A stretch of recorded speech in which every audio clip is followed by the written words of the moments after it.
Hi everybody, I wanted to pop on here and show you guys some of my favorite tips for using plastic clay cutters, especially using tiny plastic clay cutters. So I was actually putting these earrings together. I plan on sharing these soon, but they call for a tiny bow on the top. And as I was using it, I figured, because I've been thinking about this for a while now, that I wanted to add a video on here to show everyone how I use my cutters to keep the clay from sticking. So the smaller the cutter, the more it tends to stick. Now, this is a tiny cutter, so it'll most likely your clay will get stuck in there, but not only is it tiny, it also has imprints. So those are two things that'll really make your clay get stuck in your cutter, and it's enough to drive you crazy, at least me anyway.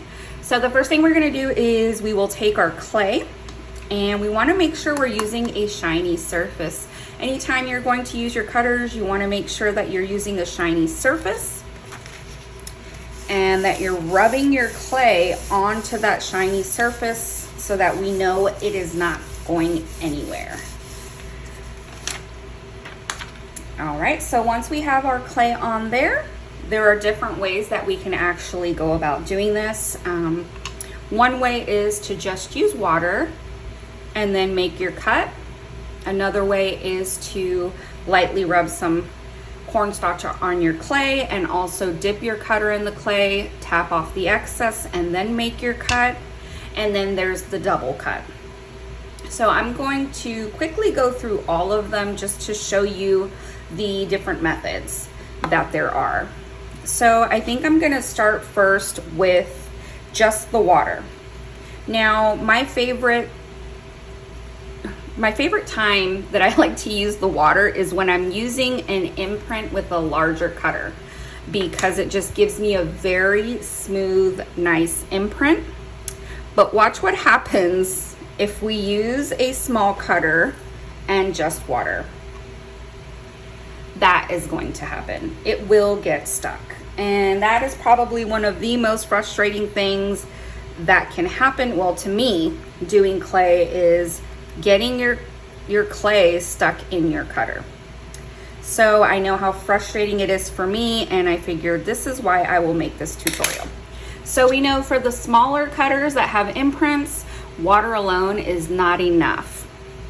So what we can do is we're gonna go ahead and go on to the second method, which is using some cornstarch. And you wanna rub it onto your clay.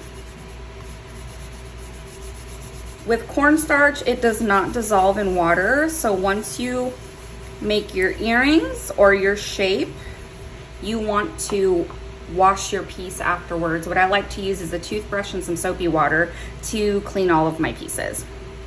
Now, if this had been dry, what I like to do is grab some cornstarch with a brush and put it in all of those really, really tight little areas. So that's how I would do it if this was a dry, clean cutter. But since it's not, we're gonna go ahead and dip it into the cornstarch, because I really wanna make sure that it's fully coated. And then I'm gonna take out the excess because I got a whole chunk in there since I'm using a wet cutter. So then you're going to make your cut, and anytime you're using, I never like to just pull my cutter straight out. I do like to wiggle. It just makes me, it just helps keep your clay onto your surface. So once you have your cutter, try not to rub all of this cornstarch in with your hands. I like to just brush it away.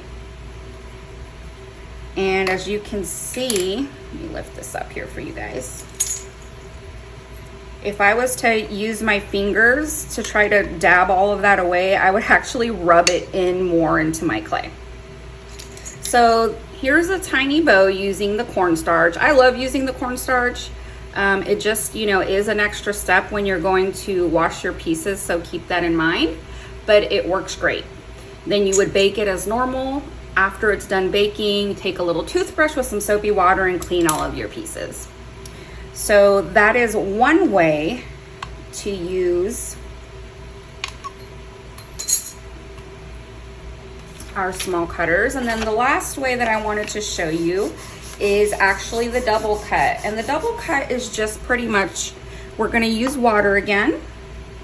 Let me take all that cornstarch off. So we're gonna use water in our cutter, and then we're gonna make a double cut. So you're gonna go into your clay with your cutter, but you're not gonna go all the way down. You're gonna kind of just go until just before your cutter makes the full cut. You'll release it and then you'll drop it back in and then you'll cut. Now, that's how you would do a double cut with water. This is actually the way that I used for these bows because, like I said, I really love the way water leaves an impression or the imprint on clay. It's much cleaner, and you also don't have to wash it once you're done baking it. You can literally just bake it and then give it your little regular bath and it'll be good to go. So those are my different ways of using tiny cutters. I hope that helped you all. Now, if you try all of these methods and you're still getting clay stuck in those darn cutters, then another thing you can do is try to roll your clay a little thinner. These techniques work for me. They're tried and true for me. This is the thickest setting on my pasta machine. And as you see, we were able to use the tiny bow and get absolutely perfect clean cut. So I hope that helps everyone. And I will talk to you guys later. Bye.